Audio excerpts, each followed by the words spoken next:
Italian technology is significantly more advanced than other nations. Their engineering prowess, zeal, and craftsmanship are unmatched. Their innovation and technology extend beyond just cars to include other kinds of transportation, including aircraft. And today, we are available to bring you the TECNAM P2006 aircraft. I assure you that this plane is much cooler than its name may suggest. Give us a follow before continuing, as Daily Aviation consistently gives you the latest aviation news.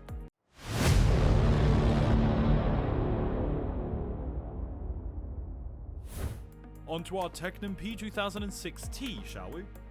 First point of discussion is the design. Early in the new millennium, when TECNAM chose to construct their first twin-engine aircraft, work on the P2006T began. Regarding design, the P2006T is the lightest twin-engine certified aircraft currently on the market. It has a single tail fin and high wing made of entirely metal. This aeroplane is exquisitely beautiful. It's a fine example of Italian quality. Most of its competitors need to be more inspired, they resemble tractors more. Every square inch of this aerodynamic design contributes to its beauty beyond just aesthetic appeal. Although it has a pleasant appearance, the P2006T airframe is primarily made of metal, which is unusual in this area of composite construction. TECNAM did this to make maintenance easier and down costs, although the plane still needs to be more inexpensive. The second point of discussion is capability. The high engine placement and easily repairable metal airframe make the P2006T a versatile workhorse that can operate not just from slick concrete airways, but also from unprepared, primitive runways, even on dirt and grass. The aircraft's wing is straight along the leading edge, but it narrows significantly at the back towards the wing tip. It's not a major issue in and of itself. Still, the P2006T tail may disappear into the fuselage during landing, since unlike other aircrafts, it's not elevated, and the fin is not particularly huge to make up for that. We love that landing gear is retractable because it looks impressive and significantly improves aerodynamics and makes the plane look very attractive in flight. Despite having a modest appearance, the landing gear is quite strong, and it holds both the plane on concrete and on ground. The P2006T is a little airplane with dimensions of 28 feet long, 37.5 feet wide, and 9 feet and 4 inches in height. We don't know if we should refer to it as an Italian size illusion because it isn't as big as it seems. Compared to the Cessna 172, which on the other hand seems to be rather little, it's only 40 centimeters or 1.3 feet smaller in both dimensions.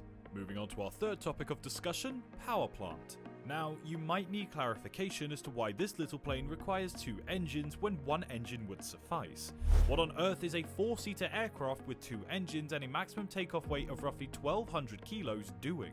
Over 44,000 Cessna 172s, 23,000 182s, and 6,000 Cirrus SR22s are proof that a single-engine concept is a success. Speaking of the engine, the P2006T is propelled by two Rotax N12S3 engines that each produce 100 horsepower and have a two-blade propeller with a variable pitch. Although 100 horsepower is not enough to begin with, it is a rather affordable alternative and one of the qualities that set it apart from the competition.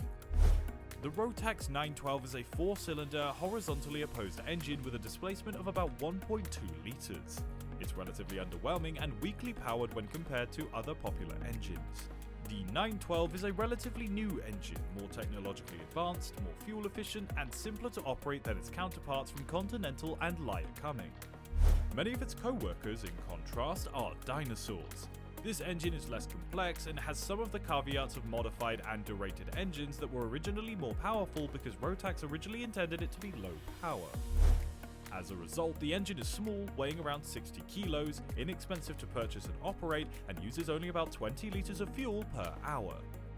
The best part of the Rotax engine runs on a regular gasoline from a gas station, which is much more accessible, less expensive, and simpler to locate. This means you won't have to worry about restricting your route planing to airports with avgas, which is difficult to locate, especially in airports outside of America. Two Rotax 912 engines might very well be used in such a circumstance across a long distance, as it may turn out. Twin-engine aircrafts are in a class of their own in terms of safety. Provided one engine fails, the aircraft can still fly. If the P2006T is lightly loaded with just one pilot flying with his weekend bag, it can continue to fly to its destination.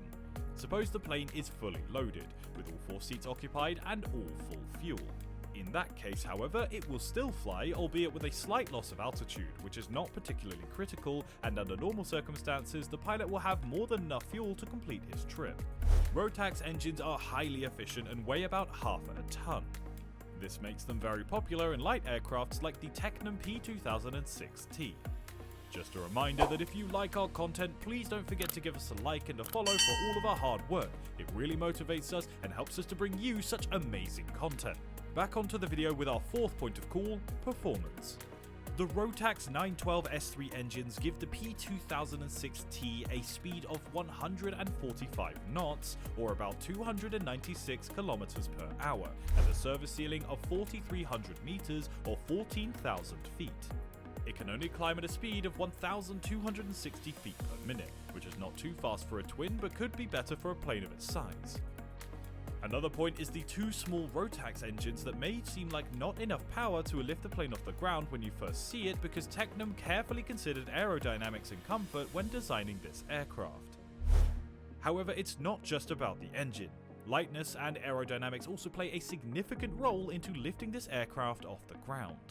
In terms of useful load, this aircraft can carry 618 pounds, or around 3 passengers, and a full tank of fuel.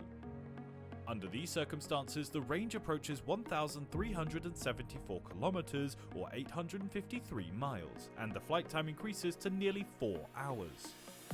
The maximum possible payload for passengers and luggage is 906 pounds, which is very respectable, but if you fill up the seats, you can't carry the full fuel capacity, which also reduces the distance that you can fly non-stop. The P2006T is a great trainer, a decent first twin-engine plane, and an excellent cross-country aircraft. With these benefits and drawbacks are considered together. Fuel. The 5th topic is cabin comfort. Regarding the cabin, this light twin-engine jet has 4 seats, 2 rows of 2 seats each, and 2 doors on each side for access. There is just 1 door on the plane's left side, but if you wish to sit in the back, you must circle the aircraft to get to the door on the right. We find this design odd, but TECNAM intuitively at first, but knowing what they're doing, their choice to maintain it this way is practical and allows you to lighten the aircraft, which I still find odd. The 6th point of call is the avionics suite. The onboard technology is hybrid. It combines a glass cockpit with a few analog instructions and instruments for important systems. The glass in this picture is a component of the Garmin G950, a device with highly automated onboard system controls, including a fully functional autopilot. This device already functions as a capable equipment that is a pleasure to use and a great option. The G1000NXi will soon be accessible for this aircraft. And our final point of discussion is the variants. The P2006T is a conventional civilian variant, and the T2006A is a training version that has been expressly adapted to fulfill the needs of the Italian Air Force. Thanks to the aircraft's capabilities and relative versatility, TECNAM was able to make many modifications to it quite fast. You might be asking what the disadvantages of this plane are, because every plane, especially when compared to other planes in its class, has flaws. However, the shortcomings of this aircraft have nothing to do with its engineering or ability to fly. And with that said, it's time for us to part ways now. Here, our video comes to a close, so make sure you sign up for daily aviation so that we can keep you informed about aviation news. Feel free to check out some other videos, and we'll see you in the next one.